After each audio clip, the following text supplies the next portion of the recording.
চলো আজকে তোমাদের সঙ্গে শেয়ার করি আমার বেটুর অন্নপ্রাশনের অনুষ্ঠানে কি ছিল মেনু। জানি ভিডিওটা দিতে অনেক লেট হয়ে গেছে, তার জন্য অনেক অনেক সরি। চলো প্রথমেই পাতা দিয়ে দিয়েছিল, তারপর পাতাটা ধুয়ে নিয়েছিলাম, তারপরে দিয়ে দিয়েছিল ঝুরি আলু ভাজা, তারপরে দিয়েছিল শাক ভাজা, আর দিয়েছিল নুন আর লেবু। তারপরে দেখো চলে এসেছিলো গরম গরম ভাত। সরি, ভাতটা গরম ছিল না, যেহেতু আমরা অনেক লেট করে খেতে বসে পড়েছি, তো ভাতটা অনেকটাই ঠান্ডা হয়ে গেছিলো।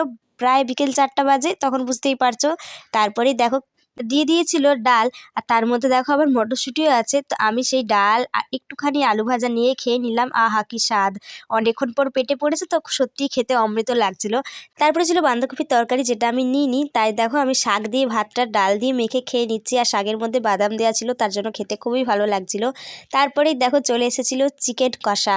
চিকেন কষা বলতে একটু গ্রেভি গ্রেভি ছিল, তো আমি অল্পখানি চিকেন আর একটু গ্রেভিটাই নিয়েছি, কারণ আমার চিকেন খেতে খুব একটা ভালো লাগে না, আমার ওই গ্রেভিটা খেতে বেশি ভালো লাগে। তো সেটাই নিয়ে নিয়েছি। আর চিকেনে তো আলু ছিল না, তো আলুটাকে খুব মিস করছিলাম। তো দেখো চিকেন দিয়ে সব ভাতটা খেয়ে নেওয়ার পর চলে এসেছিলো পাতে চাটনি, চাটনিও দিয়ে চলে গেছে। তারপরে চলে এসেছিলো পাঁপড়, যেটা আমি বেশি করে নিয়েছিলাম, কারণ পাঁপড় দিয়ে চাটনি খেতে আমার খুবই ভালো লাগে।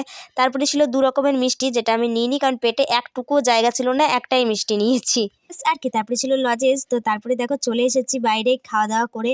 আর ওই যে দেখছো প্যান্ডেল, ওখানে বেটুর অন্নপ্রাশনের অনুষ্ঠানটা হয়েছিল।